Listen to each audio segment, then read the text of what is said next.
暑いぞ。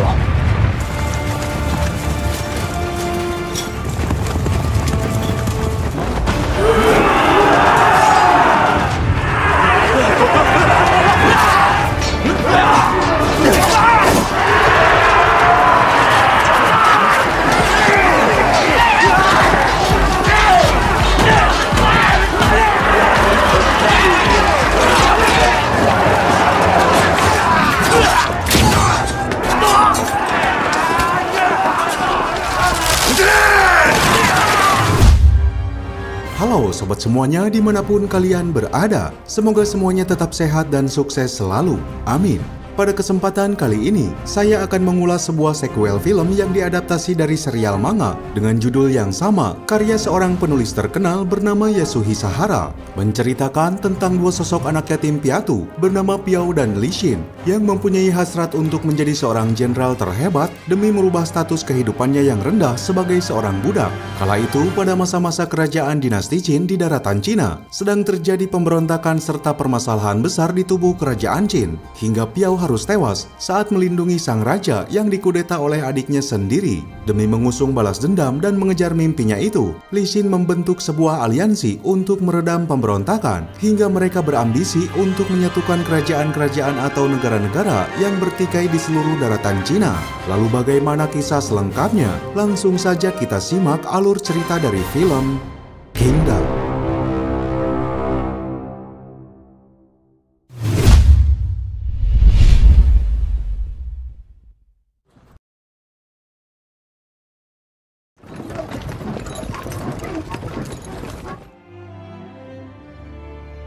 Tahun 225 sebelum Masehi, ketika itu Cina sedang memasuki fase perang saudara antar penguasa. Peperangan tersebut telah berlangsung selama 500 tahun lamanya dan membuat daratan Cina terbagi menjadi 7 negara bagian.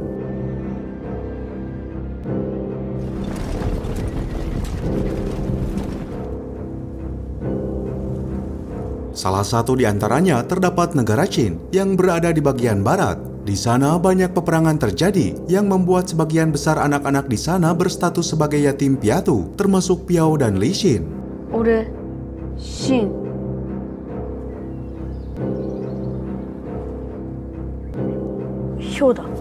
Merasa tak punya siapa-siapa lagi, Piao dan Shin dibawa oleh seorang pedagang untuk dijual sebagai budak di suatu desa terpencil di negara Qin.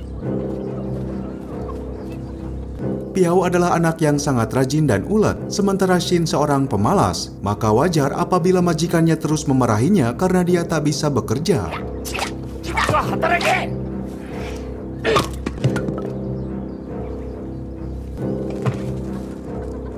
Piao mempunyai mimpi untuk bertekad menjadi salah satu jenderal langit seperti salah seorang jenderal bernama Wang Qi. Agar dirinya bisa merubah nasibnya sebagai budak, maka dia mengajak Shin untuk terus berlatih pedang dan melakukannya di saat waktu luang.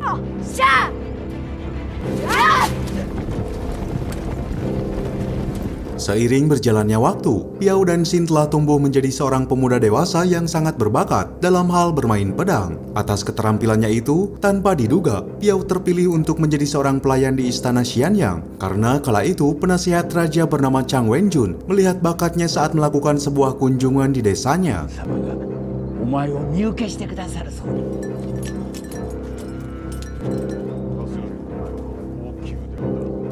Untuk itu Piao meminta agar mereka juga mengajak Shin sahabatnya. Namun Chan Wenjun menolaknya, dikarenakan dia hanya bisa membawa satu orang pelayan saja. Melihat situasi tersebut, Shin hanya bisa mengikhlaskan kepergian Piao demi mewujudkan impian mereka menjadi seorang jenderal langit.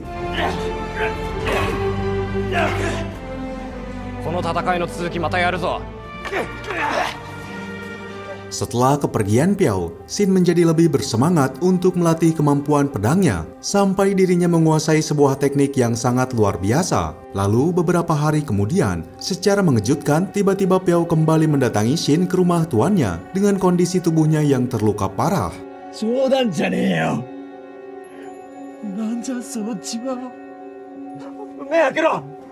Hal itu dikarenakan adanya pemberontakan oleh Cheng Jiao, adik tiri dari Raja Yinzheng, yang merupakan pendiri dinasti Qin pada periode tahun 221 hingga 210 sebelum Masehi.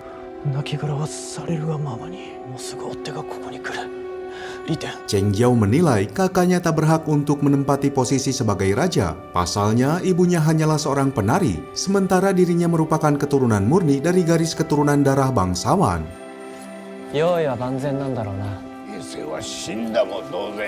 Terlebih, Cheng Jiao juga memiliki dukungan dari seorang kanselir sayap kiri bernama Jishi. Dengan dukungan itu, Cheng Jiao lebih berani bertindak untuk mengkudeta kakaknya. Selagi kanselir sayap kanan yaitu Lu Buwei, seorang loyalis Raja Yingzheng, sedang mengadakan kunjungan kerja di negara tetangga. Yang pada akhirnya, dari pemberontakan itu Piao menjadi korban karena pemberontak menganggapnya sebagai Raja Yingzheng.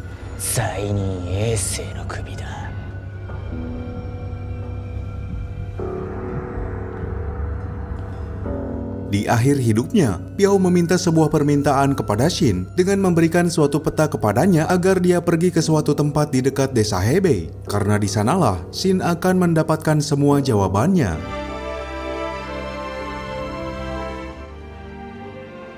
Xin.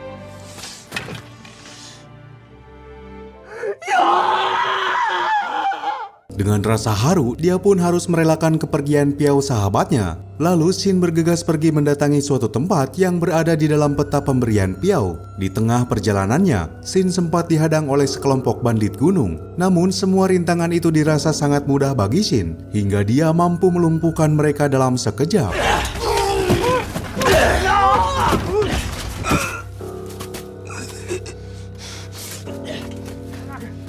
Xin terus menempuh perjalanan panjangnya, dan pada akhirnya, kini dia telah berada di tempat yang dituju. Dengan segera Xin menghampiri sebuah gubuk kecil satu-satunya di tempat itu, dan tanpa diduga, di dalamnya terdapat seseorang yang terlihat sangat mirip dengan Piao.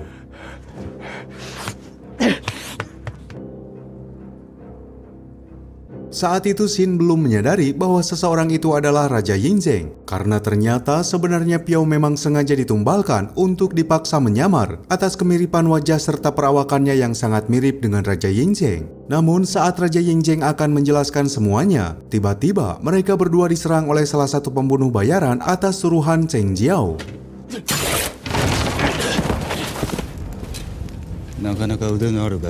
Dalam pertempuran itu, Xin dan Raja Yingzheng tak mampu menghadapinya. Pasalnya, pembunuh bayaran tersebut mempunyai keahlian bermain pedang yang sangat baik. Tetapi atas misi balas dendam serta ambisi mimpinya untuk menjadi seorang jenderal langit, Xin mampu bangkit kembali dan mengeluarkan teknik pedangnya yang selama ini dia pelajari. Yang seketika itu, Xin dapat melumpuhkan pembunuh bayaran itu.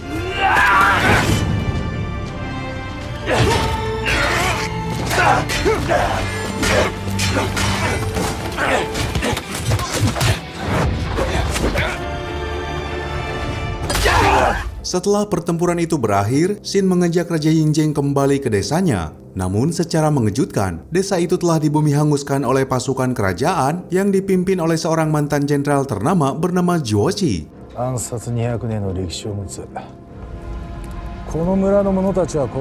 Kini posisi mereka berdua kian terjepit, namun tanpa diduga, mereka dihampiri oleh seseorang bernama He Liao Diao. Dia adalah salah satu orang gunung primitif yang ternyata selama ini mengikuti jejak Xin. Kala itu, Diao akan memberikan jasanya untuk menunjukkan jalan rahasia, tetapi dengan satu syarat, dia meminta upah sebagai imbalannya.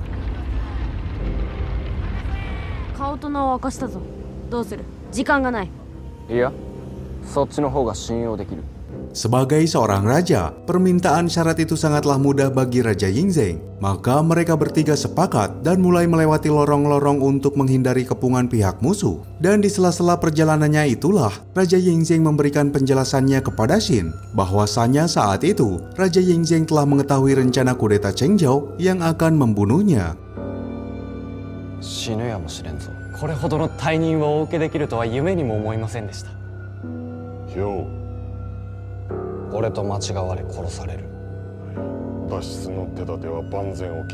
Untuk itu, secara kebetulan, Chang Wenjun melihat sosok Piao yang sangat mirip dengan Raja Yingzheng. Maka Piao dibawa ke istana dengan iming-iming dijadikan pelayan, walaupun sebetulnya dia diberikan tugas untuk menyamar menggantikan dirinya. Dan kejadian itulah yang membuat Piao tewas saat mengemban misi tersebut.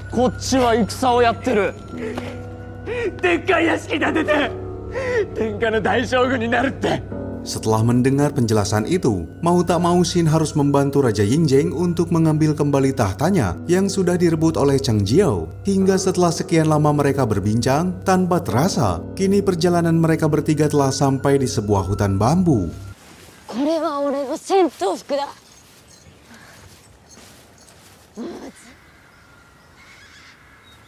Namun setelah sampai di sana, kala itu mereka kembali dihadang oleh pembunuh bayaran yang kini berasal dari penduduk orang-orang gunung. Kali ini Shin harus berhati-hati, pasalnya orang-orang gunung dikenal dengan kecepatan serta ketangkasannya saat menyerang.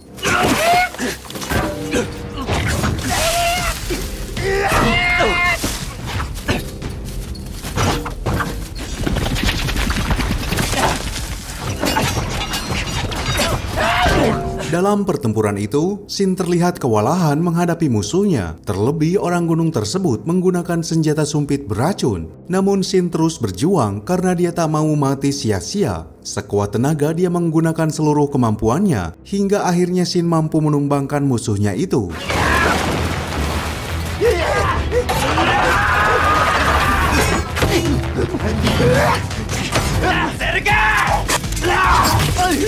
Tapi meskipun dia memenangkan pertarungan itu, saat itu Shin harus terkena racun yang disebabkan oleh senjata sumpit. Sehingga Raja Yingjing dan Diao bergegas untuk memberikan pertolongan demi menyelamatkan nyawanya.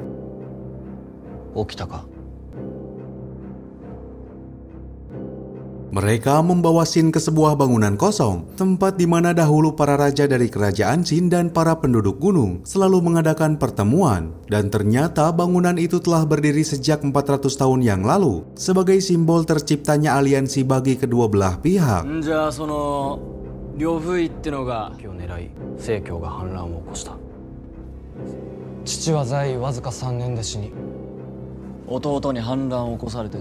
Terlebih tempat itu juga merupakan titik pertemuan yang sebelumnya telah dijanjikan oleh Raja Yingjing dengan Chang Wenjun. Hingga singkat cerita, keesokan harinya, Chang Wenjun beserta pasukan loyalis dari Raja Yingjing akhirnya datang ke tempat itu karena mereka berhasil selamat dari kekejaman pasukan pemberontak Cheng Jiao.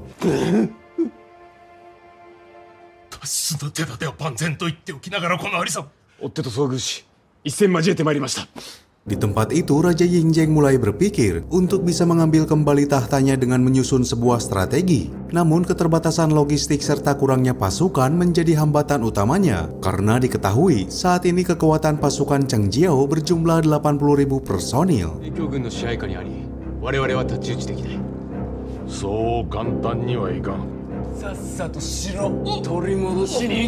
Untuk itu, satu-satunya jalan agar mereka mendapatkan sekutu yaitu dengan membangun kembali aliansi dengan orang-orang gunung seperti yang pernah terjadi 400 tahun yang lalu. Meskipun harapan tersebut sangatlah kecil. Pasalnya dahulu kala, saat nenek moyang orang-orang gunung masih hidup berdampingan dengan kerajaan Qin, suatu ketika saat pergantian kepemimpinan, kerajaan Qin mulai membasmi para orang-orang gunung yang dianggap primitif, hingga mereka memutuskan untuk mengakhiri kerjasama dan kembali ke tempat asalnya. Dari sana, nenek moyang orang-orang gunung menutup diri dan menghapus kesepakatan aliansi dengan kerajaan Qin. Hingga peristiwa itulah yang menjadi hambatan serta pupusnya harapan bagi kerajaan Qin untuk bisa kembali beraliansi dengan orang-orang gunung saat ini.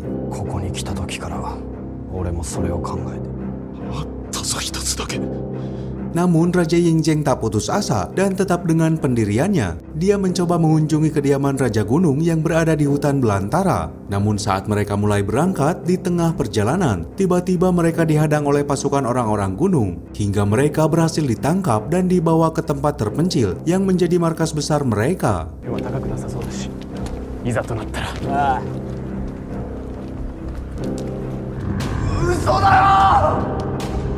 Saat itu Raja Yingjing meyakinkan pemimpin mereka yang bernama Duan He sebagai seorang pemimpin besar sekaligus seorang raja bagi orang-orang gunung agar mereka mau membentuk kembali aliansi yang sempat terjalin selama 400 tahun lamanya.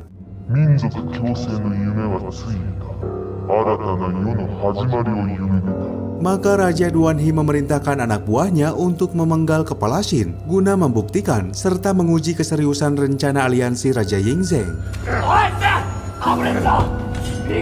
Atas situasi itu, Raja Yingzheng berusaha memberitahukan tujuan mereka sebenarnya kepada Raja Gunung, bahwa beliau menginginkan seluruh kerajaan-kerajaan menjadi satu dan hanya memiliki satu raja saja, yaitu dirinya.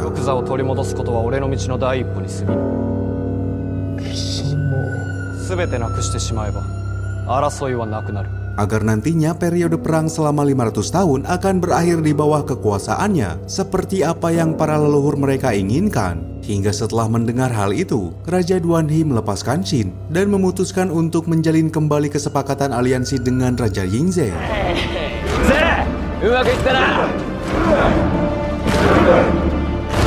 Kini kekuatan aliansi mereka berjumlah 3030 personil. Untuk memanfaatkan pasukannya, Raja Yingzheng merencanakan strategi jitu dengan berkamuflase sebagai orang-orang gunung, agar mereka bisa menyusup ke dalam istana dan melakukan penyerangan secara all out.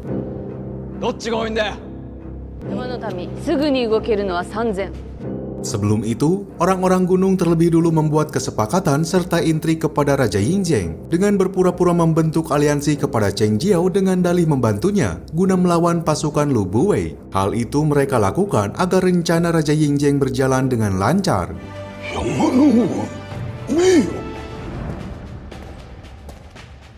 Keesokan harinya, rencana itu pun dimulai. Orang-orang gunung telah sampai di depan gerbang istana dengan mengerahkan 3030 personil. Saat itu, kanselir sayap kiri, yaitu Jishi, belum mengetahui tentang rencana tipuan mereka. Maka demi keamanan, mereka membatasi orang-orang gunung untuk mengirimkan 50 orang perwakilannya supaya bisa masuk ke dalam istana.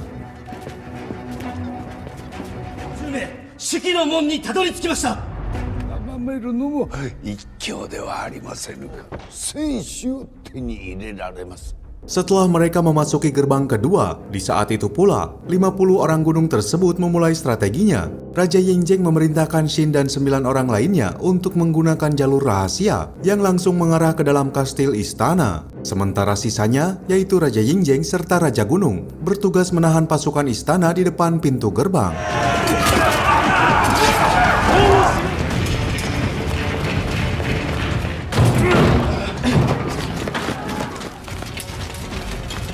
Namun ternyata strategi itu tak mudah dilakukan. Xin yang menggunakan jalur rahasia ternyata telah ditunggu kedatangannya oleh Zuozi. Maka di saat yang sama, pertempuran pun tak bisa terbendung lagi.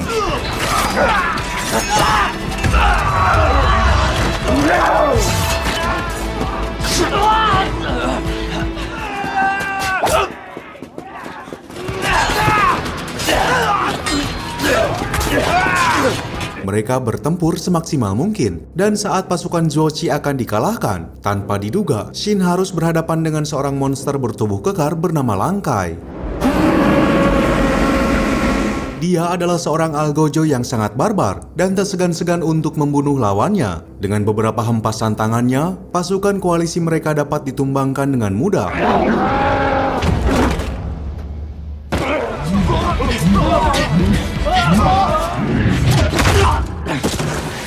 Tetapi Xin tak putus asa. Dia mulai mencari titik buta yang dimiliki oleh Langkai. Maka dengan tekniknya, dia akhirnya mampu mengalahkan Langkai.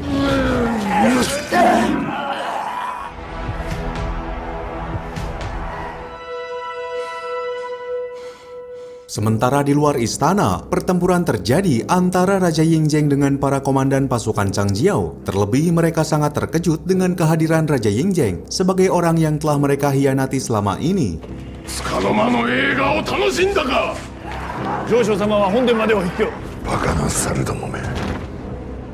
Di sana, orang-orang gunung memperlihatkan kelebihan mistiknya. Mereka mampu bangkit kembali setelah menerima beberapa luka parah di tubuhnya. Hal itu membuat pasukan Cheng Jiao merasa terkesima serta kewalahan menghadapi mereka.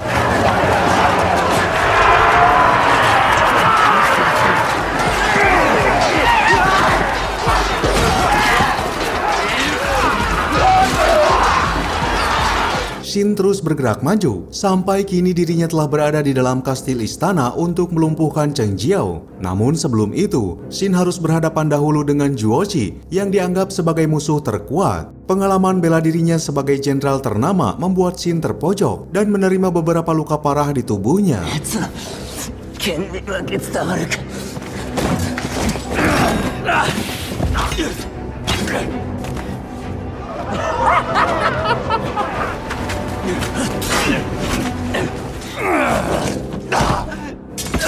Di ambang kematiannya, Shin mengingat kenangan bersama Piao saat mereka bermimpi untuk bersama-sama berambisi menjadi Jenderal Langit.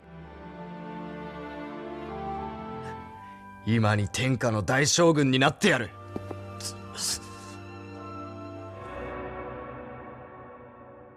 夢なんて転がってねえんだよ。 Maka dari sana, seketika Shin mulai kembali bangkit hingga mampu menghalau serangan Zuoshi. Shin kini mulai menggunakan teknik andalannya yang ternyata berhasil menumbangkan Zuoshi. Bahkan di waktu yang sama, kanselir sayap kiri yaitu Jishi juga dapat dilumpuhkan oleh Diao. Dan setelah tewasnya Zuoshi, kini Sang Jiao tak mempunyai lagi pelindung hingga akhirnya dia memutuskan untuk menyerah kepada Shin.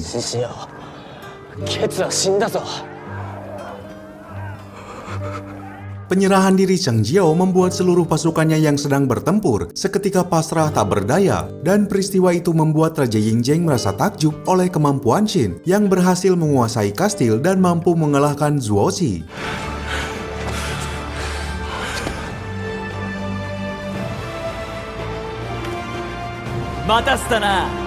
Tanpa buang waktu, Raja Yingjing langsung menyerang adiknya dengan memberikan beberapa pukulan telak. Dan saat dalam situasi genting itu, Jenderal Wang Qi dan pasukannya tiba-tiba muncul di halaman istana.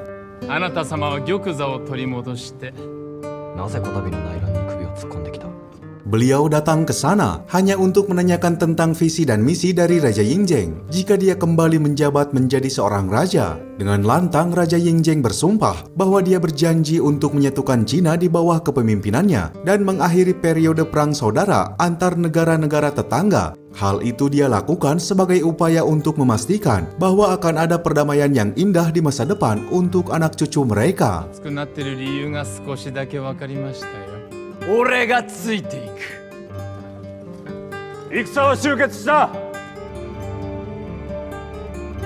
Merasa puas dengan jawabannya, Jenderal Wang Qi memilih bersatu dengan Raja Yingjing dan memerintahkan sisa pasukan Cheng Jiao untuk mundur. Maka pertempuran saudara pada saat itu dimenangkan oleh pihak Raja Yingjing serta aliansi pasukan gunung.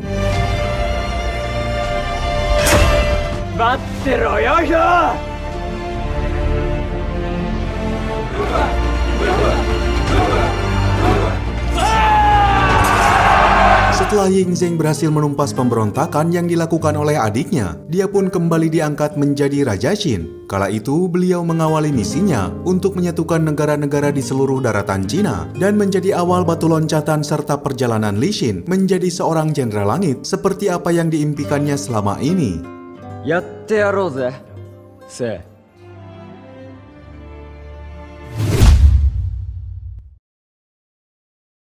Tahun 245 sebelum Masehi, beberapa tahun pasca Perang Saudara, Raja Yingjing kini mengawali tugasnya sebagai raja dengan mengemban misi menyatukan negara-negara di seluruh daratan Cina. Namun di awal masa kepemimpinannya, saat di dalam istana, tanpa diduga, Raja Yingjing diserang oleh sekelompok orang tak dikenal yang ingin menghabisi nyawanya.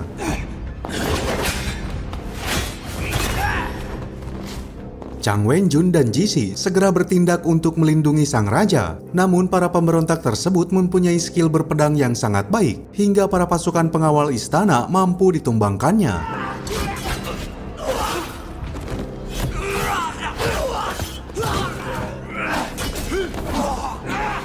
Dari kejadian itu, Shin menunjukkan wajahnya kembali setelah sekian tahun menghilang. Di sana dia tak sendiri. Shin ditemani oleh Diao, seorang penduduk asli orang gunung yang dahulu kala sempat membantunya dalam memenangkan pertempuran saudara. Dengan segera, Shin melancarkan serangan kepada sekelompok pemberontak itu dan pada akhirnya dia dapat menumbangkannya.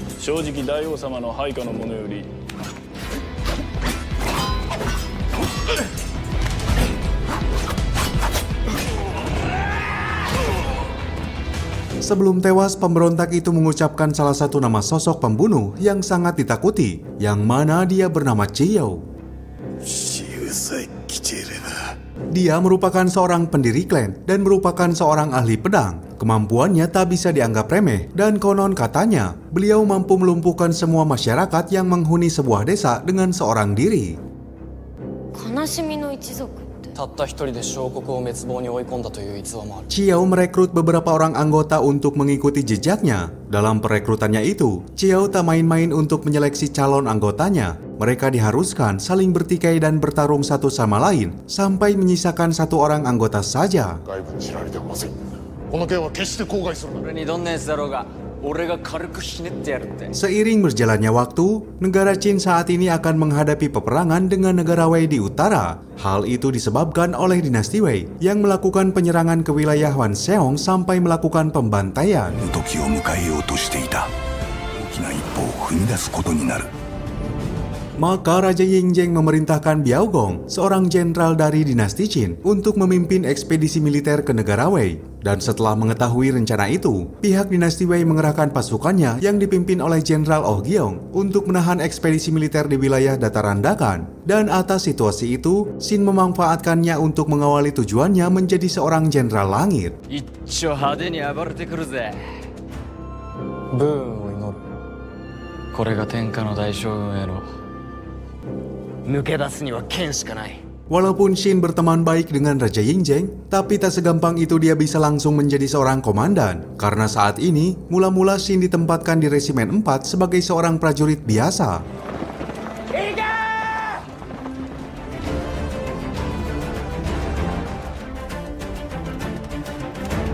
Resimen 4 merupakan pasukan cadangan yang mayoritasnya hanyalah seorang warga sipil, dan resimen itu dipimpin oleh seseorang bernama Pu Hushen. Beliau memerintahkan kepada pasukannya untuk menggunakan formasi O, yaitu formasi yang dimana setiap prajurit diharuskan membentuk sebuah tim yang terdiri dari 5 orang. Hal itu bertujuan untuk meminimalisir kematian dari setiap personil. お前ら、俺の組入れ。っていうのは歩兵の5人組のことだ。5丁。 Kemudian dari sana, Xin bertemu dengan timnya yang terdiri dari Bihei, Bitao, Takukei, dan Qianglei. Setelah mereka membentuk sebuah tim, Xin juga tak sengaja bertemu dengan Wall, seorang komandan dinasti Qin yang dahulu pernah berjuang bersama-sama melawan pemberontakan Cheng Jiao dalam perang saudara. 皆殺し？ああ、義軍の総大将呉慶将軍ばかりの子供までも皆殺しにしたそうだ。部隊を打艦平原に展開させた。義軍の総勢はおよそ9万。 Tak berselang lama, Battle of Dakan pun pecah. Pasukan Wei yang berjumlah kurang lebih 80.000 personil telah berhasil menguasai bukit-bukit yang menjadi titik sentral. Hal itu membuat Biao Gong kembali memerintahkan para komandannya untuk merebut wilayah itu. 弱い子は一頃だろうな。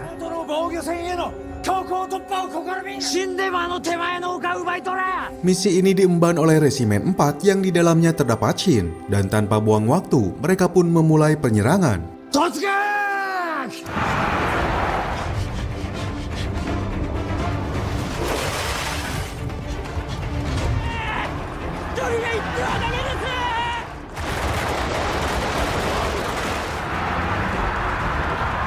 Xin terlihat tak sedikit pun takut dengan pasukan musuh. Dia langsung menerobos pertahanan lawan seorang diri, walaupun hal itu membuat formasi O yang sebelumnya telah direncanakan menjadi tak efisien.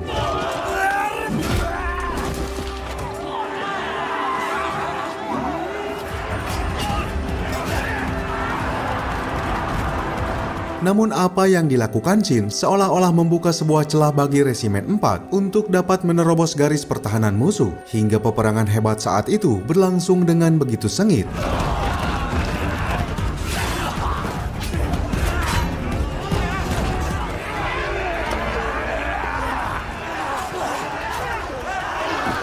Dalam serangan yang bertubi-tubi dari Resimen 4 itu, membuat salah seorang prajurit musuh melaporkan kejadian tersebut kepada Gong Yuan. Dia merupakan komandan dinasti Wei yang bertanggung jawab dalam menjaga wilayah perbukitan.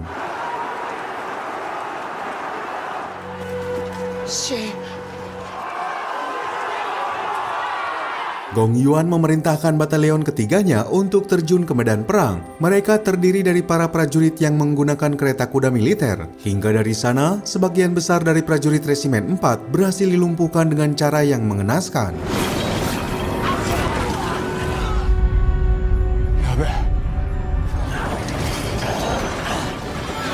Namun di saat yang sama, Qiang Lei memberikan suatu strategi gila yang mampu melawan batalion tersebut, yaitu dengan menumpukan mayat-mayat untuk dijadikan sebagai tembok penghalang.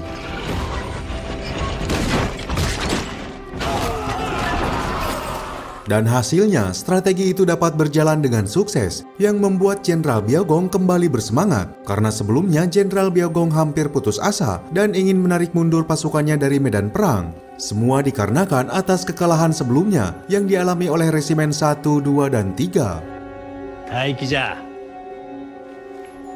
兵庫将軍、全騎馬隊に伝令。騎馬戦車隊の本隊は第2波。 Di malam harinya, Resimen 4 terus maju secara gerilya, akan tetapi pergerakan mereka dapat diketahui oleh pihak musuh, hingga Shin harus melakukan perlawanan seorang diri.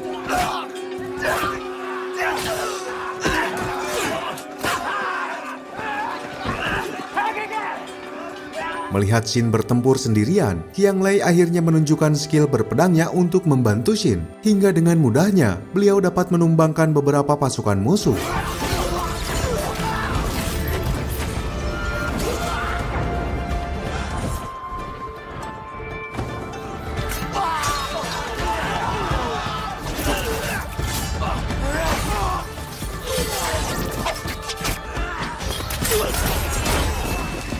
Dari sana, identitas dan tujuan Qiang Lei akhirnya dapat diketahui, yang mana dia berasal dari salah satu klan legendaris, yaitu klan Chiyou. Dia juga mengemban misi untuk mencari pembunuh kakaknya yang diduga berasal dari negara Wei.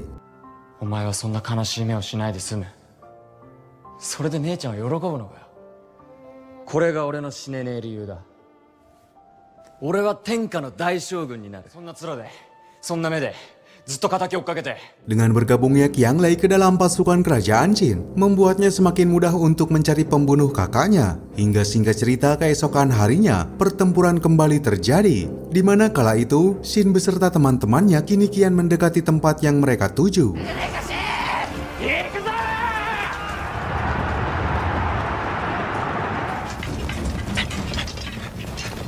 Dalam perjalanannya, mereka kembali dihadang oleh pasukan musuh, dan dengan terpaksa mereka harus berusaha bertahan sampai bala bantuan berdatangan. Maka beberapa jam kemudian, bala bantuan yang ditunggu-tunggu pun datang dari pasukan kavaleri yang dipimpin oleh Wal dan Pu Hushen.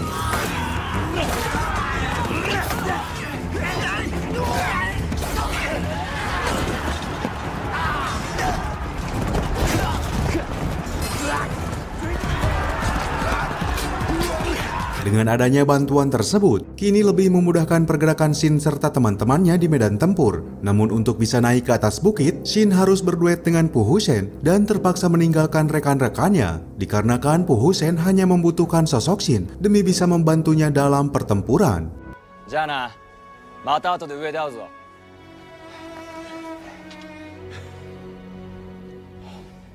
Saat ini Shin bersama Pu Hushen telah sampai di atas bukit untuk bertempur dengan Gong Yuan. Namun pergerakan mereka mendapat hambatan berupa serangan dari divisi pemanah musuh, sampai beberapa anak panah mereka berhasil mengenai tubuh Pu Hushen.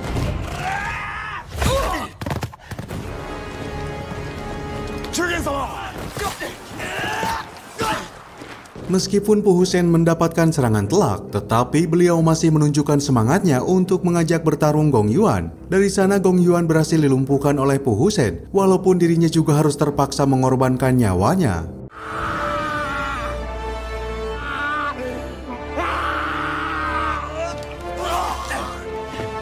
Dengan tewasnya Gong Yuan, misi untuk menaklukkan perbukitan akhirnya berjalan dengan sempurna dan menjadi kemenangan bagi pasukan Qin. Sementara itu di sisi lain, Biaogong baru saja mendapatkan laporan bahwa Resimen 4 telah menguasai perbukitan. Maka saat itu juga dirinya turun langsung ke medan perang untuk bisa melawan pasukan Oh Giong.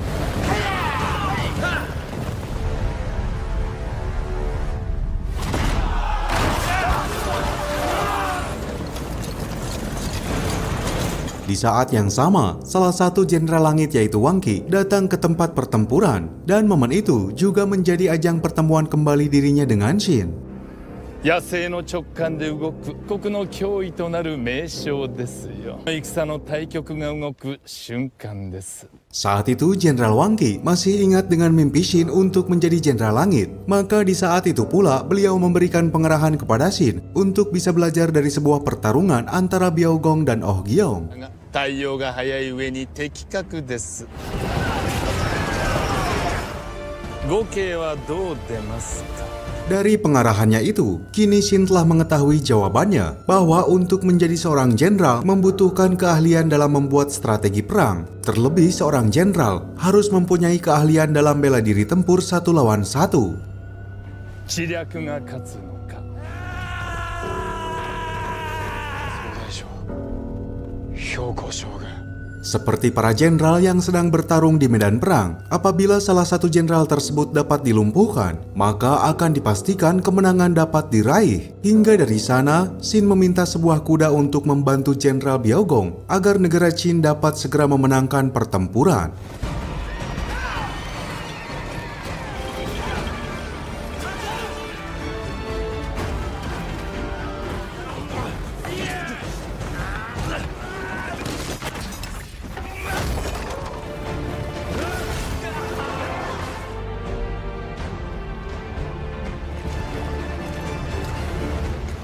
Kini kedua jenderal besar tersebut telah saling berhadapan satu sama lain, dan seketika itu juga Biaogong dan Oh Gyeong melakukan duel sengit. Dengan cepat Biaogong melesatkan senjatanya tepat ke tubuh Oh Gyeong.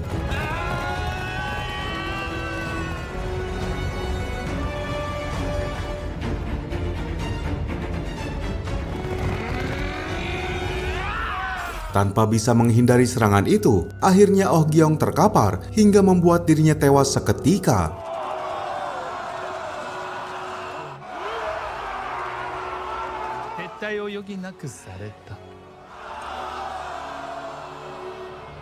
Dengan terbunuhnya Jenderal Oh Gyeong, maka pertempuran Battle of Dakan dapat dimenangkan oleh dinasti Qin. Dan di hari itu menjadi momen perpisahan Shin dengan Qiang Lei yang memutuskan untuk pergi berpisah demi mencari pembunuh kakaknya. お前はもう俺たちの仲間なんだから。大将軍になるためにはまだ修行が必要だ。俺たちと出会えてよかったな。じゃあな。 Hasil kemenangan yang diraih oleh dinasti Qin mendapatkan nilai lebih kepada Shin. Beliau dipromosikan menjadi seorang komandan, sehingga dirinya diundang ke kastil Jenderal Wang Qi untuk berlatih menjadi seorang pemimpin terbaik.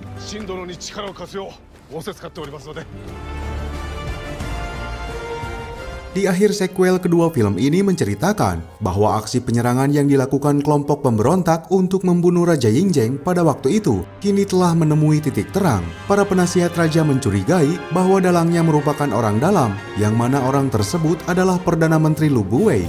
Hingga dengan ini pula, kisah ini pun akhirnya bersambung. Sekian yang bisa kami persembahkan dalam alur film kali ini. Semoga bisa menghibur sobat semuanya. Mohon maaf jika masih banyak kekurangan. Sampai jumpa lagi di kisah berikutnya.